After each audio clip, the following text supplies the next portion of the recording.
영화는 분명히 1026이라는 제목에서도 볼 수 있듯이 1979년 김재규의 12.6 사건에 관한 영화입니다. 근데 저희 영화의 특징은 여러 가지로 들을 수 있겠습니다만은 79년 10월 26일 날 그 사건이 터져 나오기까지 얼마나 오랜 시간의 축적이 있었다가 그때 터져 나왔느냐 하는 것입니다. 극영화적인 측면도 있는 반면에 AI가 나오기도 하고요. 그 다음에 팝핀 댄스가 나오기도 합니다. 그래서 여러 가지 아트와 장르와 다큐적인 요소들이 결합되어 있는 하이브리드 다큐 에세이 영화입니다.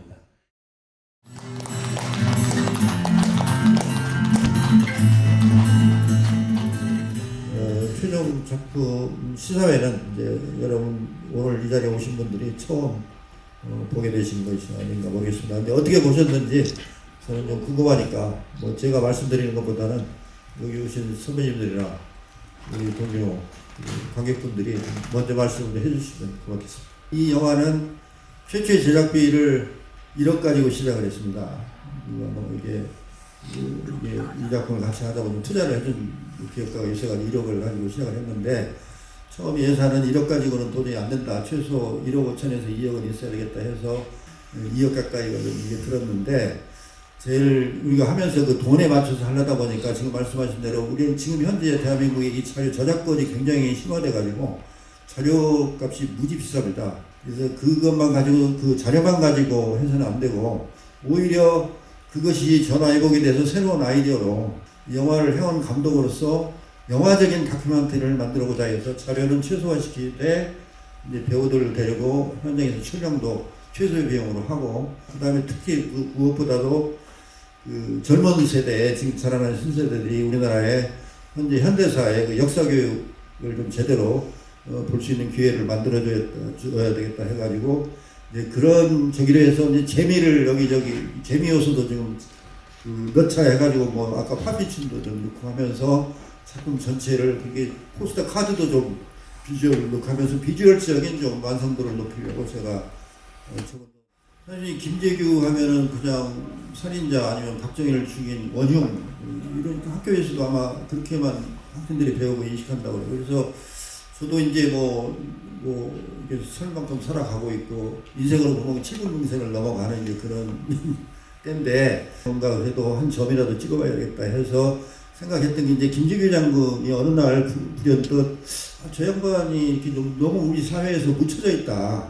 이게 이분을 좀 꺼내가지고 이분 이야기를 제대로 한번 만들어봐야 되겠다. 그래서 이분은 지금까지 어떤 불명예만 안고 뭐 40년의 세월이 흐르지만은 그대로 저기 외지에서 다들 이렇게 그 묘수도 가봤는데 막 엉망이에요. 그 정말 올라갈 수가 없는 정도.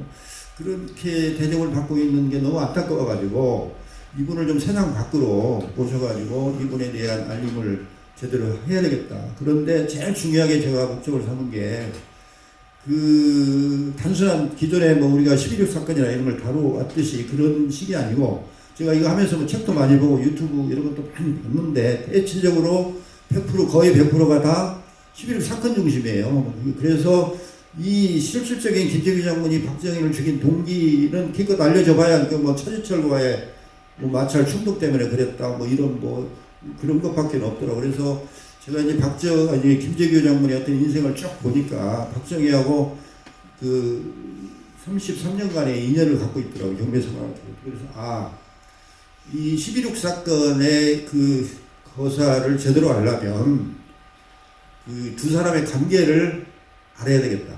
이거를 인식시켜야지 김재규 장군에 관한 새로운 인식이 트인다 라고 제가 생각을 했어요. 그래서 두 사람의 관계성을 영화적으로 드라마적으로 푸는 것을 가장 핵심 근간으로 스토리라인으로 잡아서 작품을 완성시킨 겁니다.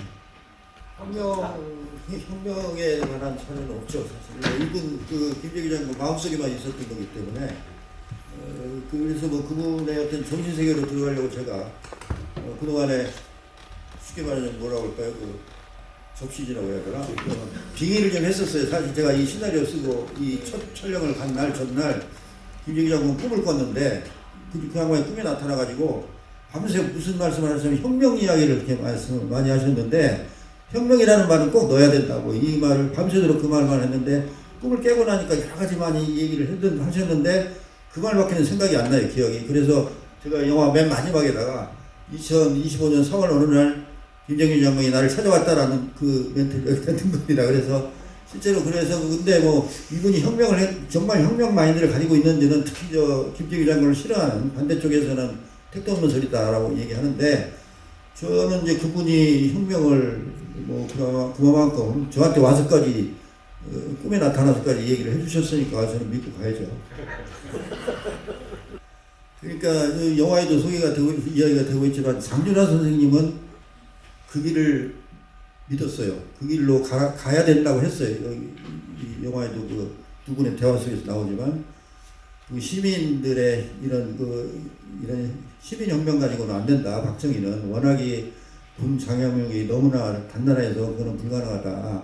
그냥 잘못하면은 국민들 희생만 늘어난다라고 해서 그 장준하 선생님이 김재규 장관하고 만나서 대화하면서 그 한 가지 저기를 가졌던 게 그 단 한 사람의 군인이 쉽게 말하자면 암살을 해서 저게 갈 수밖에 없다, 치울 수밖에 없다라고 하는 생각을 가졌던 것 같아요. 그래서 이 영화의 소개는 거기까지는 안 됐지만 장준하 선생님이 실제로 돌아가시기 전에는 그분이 원래 저 광복군의 게릴라 부대 출신이고 실제로 훈련을 받으셨던 분이고 하기 때문에 소수의 정예 부대 몇 분을 가지고 게릴라 훈련을 사실상 8월 달에 하셨다고 해요.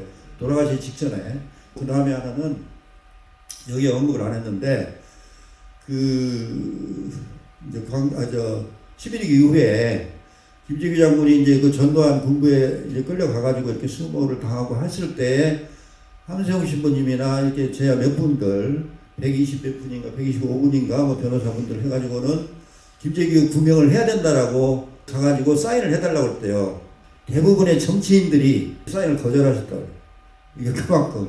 그래서 김재규 장군은 뭐 그분들이 뭐 사인했다고 그래서 구명한다고 그래서 뭐 전두환이가 살려주었겠습니까만은 그래도 그래서 이제 그런 것들이 어떤 괴리가 좀 있었던 거고 그런 거는 참 우리가 어떻게 보면 뭐 제가 후대 사람으로서 어떻게 뭐 평가하고 말씀드리기는 참 애매한 구석이 있다 뭐 이렇게 말씀드리겠습니다. 저희가 이제 이 작품을 지금 말씀하신 대로 되도록이면 이제 많은 관객들이 볼 수 있도록 5월 20일 날 개봉을 예정하고 있는데 개봉을 전국에 한 100개 극장이라도 걸려면 한 1억 정도가 있어야지 또 100개 전국의 스크린에 걸 수가 있어요. 그래도 최소한 우리가 자존심이 있으니까 전국에 한 100개 극장 걸어야 되지 않겠냐, 최소한 시작을. 그래서 우리 영화는 이제 우리가 보는 것도 중요하지만 이제 젊은 세대들이 10대, 20대들이 봐서 우리 좀 민족의식도 좀 제대로 갖고 올바로 안내자비가 될 수 있는 이 작품이 그런 역할을 하게 해줬으면 좋겠다. 그런 부탁 말씀드리면서 마치도록 하겠습니다. 고맙습니다.